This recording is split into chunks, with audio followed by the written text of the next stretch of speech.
Hello and welcome to Nithrania YouTube channel. You're watching another episode of the Game in a Nutshell series designed for explaining the board game rules. My name is Branislav Berec and in this video we're going to learn how to play Karak II from Albi. It's a game for 2 to 5 players and plays in about 45 minutes. To set the game up, place this starting landscape tile in the middle of the table. Divide the other landscape tile by their type, shuffle each stack separately, and then place these landscape tiles of tier 1 on top of the landscape tiles of tier 2, and that creates one single stack. Place all the monster army tokens in the bag and mix them well. And then prepare this Dark General standee, and in a 2-player game and also in a 3-player game, use all 5 Praetorian tokens. In a 4-player game, only use 4 of these tokens, and in a 5-player game, only use 3 tokens. Then each player takes 1 hero board, then shuffle these hero cards, there are 6 of them in the game, and randomly deal 1 to each player. Place that hero card in the designated space on the hero board, and then take the corresponding city token, hero's die, and the hero standee. And make sure that the city token is placed this gray side up. Then place 5 life tokens in these spaces with the hard side up, 6 city buildings, unique city buildings with this gray unbuilt side up, and this banner token above the 0 space of the hero board. All players place their standees on this central space of the board on the Karak castle, then randomly determine the starting player, and that's the end of the setup. Karak is a competitive game in which players explore the areas around this Karak castle, fight the monsters, liberate the territories, and ultimately they need to defeat this Dark General. By defeating the monsters, players will gain these soul stones, and the Dark General has the strongest soul stone, and then the player with the most soul stones, or rather with the highest value of these soul stones, wins the game. The game is played in turns, starting with the first player and continuing clockwise, and on your turn you can perform 2 actions. With each action you may first move to an adjacent hex, and then you can take an action on that hex. Then you can do the same with the second action. You may move first and then perform the action. Both movement and the action are optional, but you must first move and then take an action. You may not take an action and then move away from the hex. There are several actions in the game and I'll cover them later in more detail, but in a nutshell, you can battle these enemies, you may heal yourself, you will gather these resources so that you can build these cities and then buildings in those cities. After you build those buildings, you will be able to hire units, which are represented by these dice. Then with an action, you will be able to pick these items. And finally, if you have a plague in your city, you can use an action to eradicate it. The game ends when this Dark General is defeated, and then the player with the highest value of these soul tokens wins the game. This is a token with 2 soul stones, this is a token with 1 soul stone, and the Dark General himself has the soul archstone worth 4.5 soul stones. So let me now explain the actions in more details, and the first part of your action is the movement. Movement is optional, but when you move, you can move to an adjacent hex, and only then you can take an action on that hex. You can move from one hex to another if there is a connecting road. You may not move through these chasms. You can move freely to the cities of other players, but your options in terms of which actions you can take in that city are very limited. You may also enter hexes with other players and then perform actions in that hex. And not only you can move from one hex to another existing hex, you can also explore a new area. When you do, take the top tile from the stack and place it face up in such a way that you can enter that hex. And then draw new monster tokens from the bag. When you explore this tier 1 hex indicated by this symbol, place 1 new monster token on that hex, and when you do, place it face up, and then you must immediately move to the hex and fight that monster. Later in the game, when you explore these tier 2 hexes, after exploring the hex, place 2 monster tokens in that hex, again move to the hex and fight the monster army. So that was movement, that was the first part of your action, and with the second part you perform the actual action. And since we have the situation here, let's cover the battle first. The battle occurs immediately when you enter the hex with a monster army. That can be a newly revealed hex or even the hex which has been revealed previously but the monster was not defeated. Each monster has the value in the top left hand corner, so here we have 2. In case there are 2 monster tokens in one hex, their total defense value is the sum of these 2 values, so here it would be 8. Now you as a hero always roll your hero die. It has attack values ranging from 1 to 3 based on the number of these sword symbols. Then later in the game when you build a city, you will be able to build buildings, and some of these buildings will allow you to recruit units. So when you attack, you can choose any of these units, any number of them. You can use all of them or you can only use certain number of them and keep the rest in your reserve. And you can also use weapons if you have any, and these attack spells. The weapons provide permanent attack bonuses, so here you have +3 total to your attack value. And if you decide to use the attack spell, here we have Fireball, each one adds +1 to the attack value, but this is a one-time use, so these are then discarded from the game or removed from the game to be precise. Finally, some of the hero's abilities may modify these values as well. So after you decide which of your units, if any, you're going to use in the battle, take your hero die, all the selected unit dice, and roll them. Now, your attack value is the sum of all these swords on the dice. Here we have 3 swords, so your base attack value is 3. With these weapons in this example, we would have +3 attack value, so the total is now 6. And if your attack value is lower than the defense value of these monsters, you lose the battle. In order to win the battle, your attack value must be equal or higher than the defense value of this monster army. If you lose the battle, you simply return back to the hex where you came from, and the monster tokens remain face up where they are. If, for example, you would decide to use these 2 fireballs, those would increase your attack value to 8, and with that, this monster army would be defeated. In that case, take all these tokens. Those tokens are now your trophies. You can flip them to the other side. And if you gain any of these soul stones, simply keep them near your player board. When you gain this resource token, look at the hex where the battle took place and take the corresponding resources. Here it's only 1 wood. Take the resources from the general supply and then remove the resource token from the game. And when you gain a spell token, you can place it in one of your empty slots in your inventory. These amulets are placed in this space, and when you gain a weapon, weapons are placed in these 2 slots in your inventory. If, for example, you wouldn't have empty space in your inventory, you may take that token and simply drop it on a hex where you are currently present. I will talk about these items at the end of the video. Then if you roll any skull symbols, you have to apply wounds. When the skull symbol is on your hero die, simply flip one of your life tokens to the other side, to the skull side.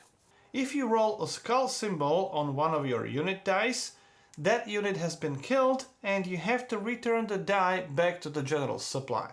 Then all the remaining dice are returned back to your reserve. When you roll these 2 skull symbols on your die, 2 things will happen. First, you lose 2 life points, so flip 2 life tokens to their skull side, and then you apply Plague to any other player in the game. Let's say you will choose this green player. That player must immediately discard 1 resource of each type, if they have. If, for example, they wouldn't have meat, they would simply discard wood and stone. And if that player has a city already on the map, place the plague token on that city. That plague token prevents recruiting units in that city, and the affected player may remove that plague token with the Eradicate action, which I'm going to cover in just a couple of minutes. If you lose all your life points, you become unconscious. However, if you won the battle, the victory still counts, but your hero will become unconscious. Then, as a consequence, on your next turn, all you can do is to restore 3 life points, and that's it, you don't do anything else on this turn. Only on the subsequent turn you can start moving and taking actions as usual. After you perform the battle action, your turn immediately ends, regardless whether you win or lose, or whether you have any other actions available. Your turn simply ends. Then after the battle, you may need to adjust your glory. Glory determines how many units you can have in your army, which means how many dice in addition to your hero die, and your glory is equal to the strongest defeated army. So, for example, if your glory is 3, and you would defeat this army with a strength of 3, your glory would remain at 3, because that's the strongest army you have defeated. However, in our previous example, we have defeated the army with a total strength of 8, which means the glory token would move to the position number 8. The next action is the heal action. You can take this action anywhere on the map, even in the cities of other players. When healing, restore 2 life tokens, so flip them from the skull side back to the heart side. Then the next action is gathering resources. When you get the resources, simply take the resources shown on the hex where you are currently located.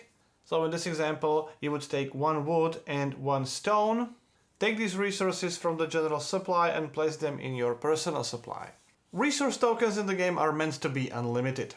In this hex you would only gain 1 wood, here you gain 1 food, but here you could get 3 food tokens, here 3 wood tokens, and so on. There's one limitation. You can only get the resources from 1 hex once per turn, which means you would not be able to, for example, move to this hex, take 3 wood from that hex, and then with your next action remain on the hex and take the 3 wood again. Then the next action is to build your city. If you have your city token face down next to your hero board, you have to pay 2 wood and return the wood to the general supply, and you can place that city token face up on the map. You place the city token on the hex where you are currently located, but there are few restrictions. You may not build the city if the hex contains the monster army or another player's standee or another player's city, and you may not build a city on the Karak castle. Once you build the city token remains on that hex for the rest of the game. Keep in mind that you will recruit units in that city, and only when you are located in that city, and you will need resources to do that. So make sure you build that city in a strategic position. Then, when you are on the hex with your city token, you may build these buildings in your city. With one action, you can build as many of these buildings as you can afford or as you want. And to build a building, you have to discard resources shown on that tile. So here we have 2 food, 1 stone, and 1 wood. Then you can flip the tile, and as of now, you may use that building even immediately. To give you a brief description of all those buildings, with these 3 buildings you may recruit units, which means you can get more dice. I will explain that in the next action, the recruit units action. With stables, you permanently get 1 additional action on your turn, so instead of 2 actions, you may now perform 3 actions, and you may do it immediately after building stables. Then, after you build this portal, when moving out of your city, you don't have to go to the adjacent hexes, you may move to any hex on the map. Similarly, when you move, you can move from any hex on the map directly to your city. And finally, this glory banner increases your glory by 2 permanently, and that's on top of the strongest defeated army. For example, if your strongest defeated army would be 4, with this building you may increase your glory to 6, And then, when you defeat an army with a strength of 5, you may increase your glory to 5 plus 2, that will be 7. Then the next action is recruiting units. Again, you can only recruit units if you are located directly in your city. With one action, you can recruit as many units as you can afford, but only from those that are already available to you. And for each unit you have to pay the cost, so 1 food, 1 wood or 1 stone. And for each unit you recruit, take the corresponding die from the general reserve. You may recruit as many units as you can afford, however, keep in mind that you have the glory limit. So with this example, you can have maximum 5 units, but you may disband some of your existing units without any compensation to make room for new units. Then the next action is picking up items from your current hex. With one action, you can pick all the items in that hex and place them in your inventory if you have the spaces available. If not, you may decide to switch these items, and any items that you don't want or you cannot place in your inventory must be returned back to the hex, and this is called dropping the items. The last action is eradicating this plague. You can only do that if you are located in this Karak castle, and when you take this action you may do 2 things. First, you remove the plague from your city, and you may completely restore your health. You may take this action even if there is no plague in your city. You may simply come to the Karak castle and fully restore your life points.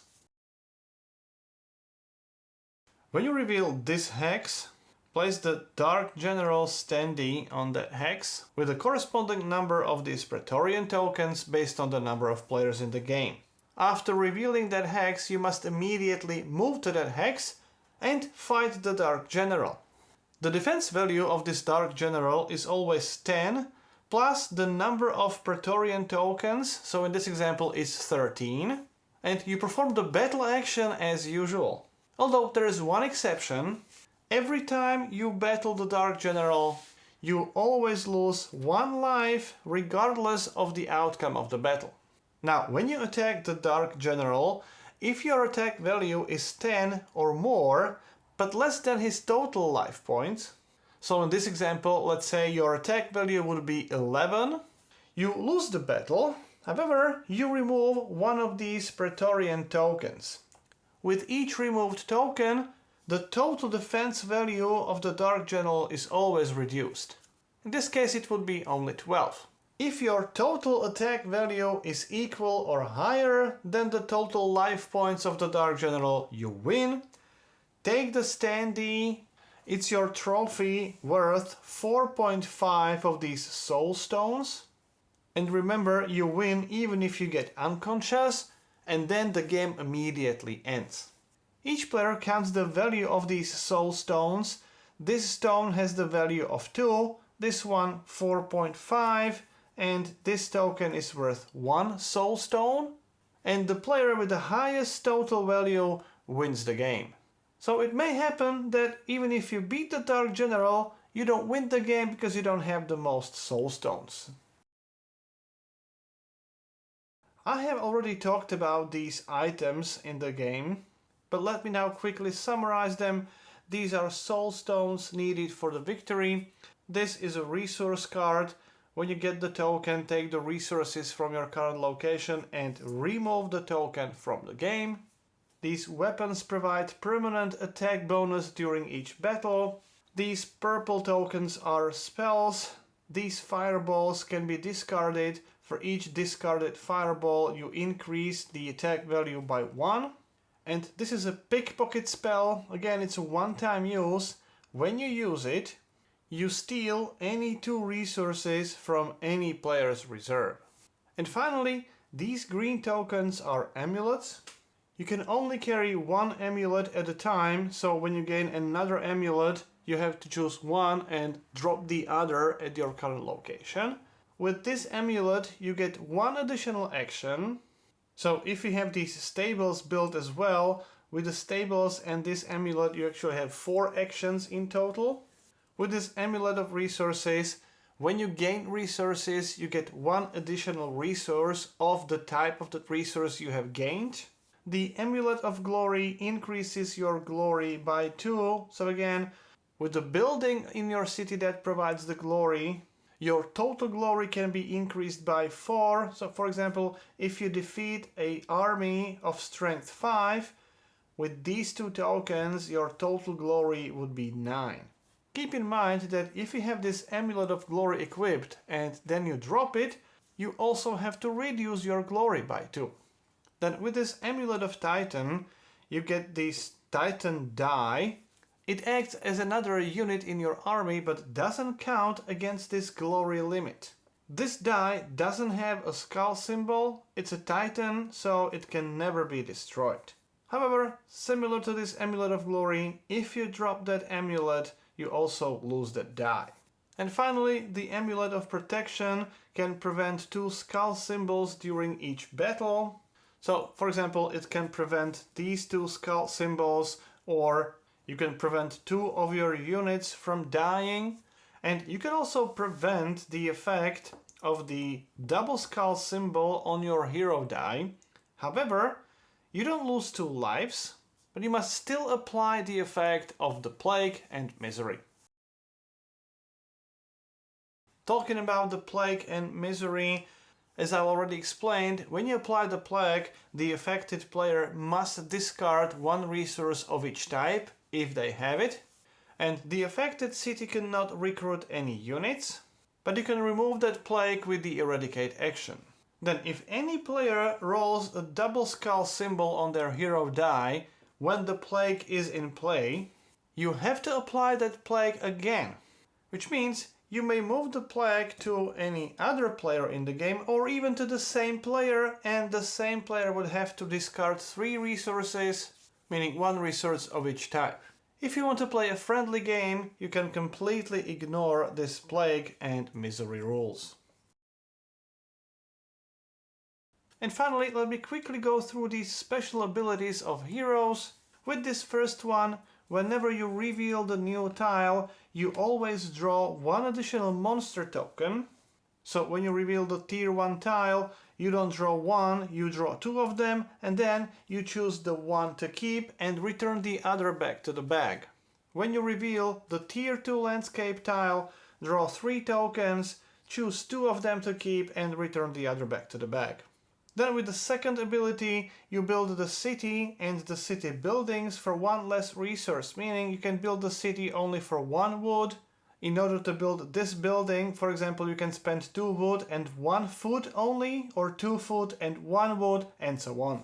Then the warrior, with this first ability, during battles, when you roll your hero die and the unit dice, if you are not happy with the results on these unit dice, you take all of them and you have to reroll them again.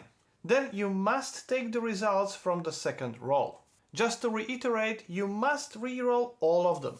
Then with the second ability, after you win the battle, you also perform the get the resources on the hex, so if you win the battle here, you would gain 3 stones.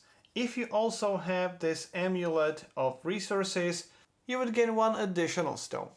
This is the Ranger. With this first ability, you can optionally, once per turn, draw the top tile from the stack and place it anywhere on the game board, connecting it using the standard movement rules, which means it must be accessible from at least 1 other existing hex.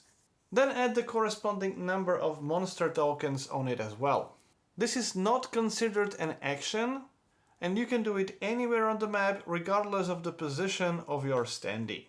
Then with the second ability you get 1 additional battle die that simulates your bear friend. This die doesn't count against the glory limit, and similar to Titan's die, it doesn't have any skull symbols. Then Warlock can recruit skeletons.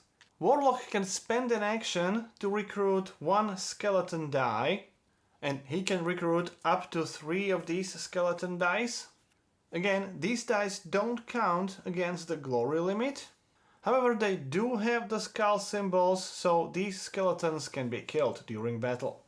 On the other hand, with the second ability, anytime he rolls a skull symbol, including a skull symbol on the skeleton, for each skull symbol for each dying unit, he restores one of his life points.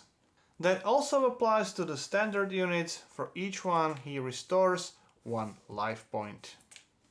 This warrior princess, with the first ability, she may re-roll the hero die during battles, and she must take the result of the second roll. And just to repeat, she can only re-roll the hero die, not the unit dice. And with the second ability, once per turn, instead of the normal movement, she may move up to 3 landscape tiles in one straight line, ignoring all the chasms. So, for example, she would be able to move like this. However, if there are any undefeated monsters on the path, she must stop there and fight the monsters. Furthermore, she can only travel through explored territories, so she wouldn't be able to move like this through any unexplored area. Then, when this scout explores the new area, the scout can draw top 2 tiles from the stack, look at those tiles, choose one of them, and return the other back to the top without revealing to other players what it is, and then explores the new area using the standard rules. Then, with this second ability, the raptor can automatically defeat any monsters with a strength of 1. So when you reveal a new tier 1 landscape tile and the monster with a strength of 1 is placed on that tile, the raptor kills it automatically. You don't even have to roll the die. And you obviously get the token as if you won the battle. And when you reveal the new tier 2 landscape tile and one of the monster tokens is a token with a strength of 1, you automatically defeat that token and you also gain that reward, and then you have to fight the other token. In case both of these tokens are tokens with a strength of 1, choose one of them, you automatically defeat that enemy and gain the reward, and then you have to fight the other one. When fighting against the Dark General, with this ability you automatically remove one of the Praetorian tokens before the battle, then carry out the standard battle against the Dark General, and for example, in this situation, if your total attack would be 10, you would actually remove the second Praetorian token as well. So that's how you play Karak II. If you have any questions or comments, I'll do my best to answer as many as I can. If you like the series, please subscribe. You can support the channel on the Patreon page. You've been watching Game in a Nutshell. My name is Branislav Berec and hope to see you next time.